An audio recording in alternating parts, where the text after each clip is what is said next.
మనిషిలో వచ్చే గర్వం 4 రకాలంట. మొట్టమొదటి ప్రైడ్ ఏంటంటే ప్రైడ్ ఆఫ్ రేస్ అంట. ప్రైడ్ ఆఫ్ రేస్ అంటే వారు పుట్టిన జాతి లేదా వారు పుట్టిన కులము, వారు పుట్టిన ప్రాంతము, వారు పుట్టిన వంశాన్ని గురించి గర్విస్తూ ఉంటారండి. ఎప్పుడైనా చూసారండి మీరు? మీ పేరేంటండి అని అడిగితే చరిత్ర అంతా మొదలు పెడతారు. చూసారా? మా ఇంటి పేరండి, మా తాతగారండి, మా అమ్మమ్మ గారండి, మా ఊరండి, మా అదండి, మా ఇదండి అని చెప్తా ఉంటారు. వాళ్ళు అదంతా ఎందుకు చెప్తారంటే ప్రాముఖ్యంగా I belong to a very good family, చాలా మంచి ఫ్యామిలీ బ్యాక్గ్రౌండ్ నాకు ఉంది అని చెప్పుకోవడానికి ప్రైడ్ ఆఫ్ రేస్. రెండవది ఏంటంటే ప్రైడ్ ఆఫ్ ప్లేస్. వారు ఏ స్థితిలో ఉన్నారో, లేకపోతే ఏ ప్రాంతంలో ఉన్నారో, ఏ పట్టణంలో ఉన్నారో, ఏ స్థితిగతులలో దేవుడు వారిని పెట్టాడో, దేవుడు వారికి ఇచ్చిన స్థాయిని బట్టి, స్థానాన్ని బట్టి గర్వించేవారు. మూడవ గుంపు ఉన్నారు, వారు ఏంటంటే ప్రైడ్ ఆఫ్ ఫేస్ అంట.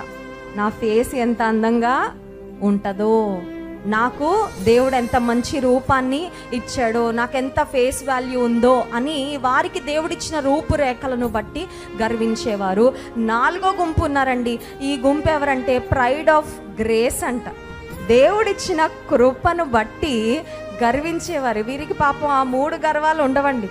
వారు ఉన్న స్థితిగతులను బట్టి కానీ, వారికి దేవుడిచ్చిన ఆశీర్వాదాన్ని బట్టి కానీ, వారికి మంచి రూపం ఉంటే వారి రూపాన్ని బట్టి కానీ, వేటి గురించి గర్వం ఉండదు. కానీ దేవుడు వారికి ఇచ్చిన కృప, దేవుడు వారిని నడిపిస్తున్న విధానం, లేదా దేవుడు వారికి ఇచ్చిన ఆత్మీయమైన వరాలు, లేదా దేవుడు వారికి ఇచ్చిన ఆత్మీయమైన అనుభవాలను గూర్చి గర్వం వస్తూ ఉంటుందంట. ఇప్పుడు యెషయా భక్తుడు పరలోకపు దర్శనాన్ని చూసిన తర్వాత వాట్ వాస్ హిజ్ రియాక్షన్? ఆయన యొక్క స్పందన ఏంటి అని చూస్తే యెషయా గ్రంథము 6వ అధ్యాయము 5వ వచనం, నేను అయ్యో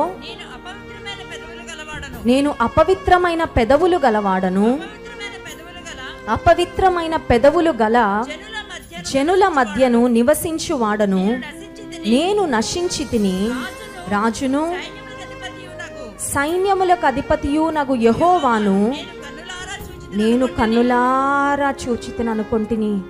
దేవుని దగ్గరగా చూసిన యెషయా, పరలోకపు దర్శనాన్ని చూసిన యెషయా, దేవుని మహిమ ప్రభావములను కన్నులారా చూచిన యెషయాకు ఆయన అన్వర్దినెస్ ఏంటో, నువ్వు ఎంత గొప్పోడివైతే ప్రభువా, నేనేదో అనుకుంటున్నాను కానీ నేను అపవిత్రుడనయ్యా, నాకున్న పవిత్రత చాలదు, నాకు యోగ్యత లేదు, నేను అపవిత్రమైన ప్రాంతంలో ప్రజల మధ్యలో ఉన్నాను, అపవిత్రమైన పెదవులతో ఉన్నాను, నిన్ను చూశానంటే నేను బ్రతుకుతానా? ఇంకా పరిశుద్ధుడైన, అతి పరిశుద్ధుడైన, అత్యున్నతుడైన నిన్ను చూశానంటే నేను బ్రతుకుతానా అని యెషయా పరలోకపు దర్శనాన్ని పొందుకున్న తర్వాత తనలో ఉన్న అయోగ్యతను వెంటనే గుర్తించాడు.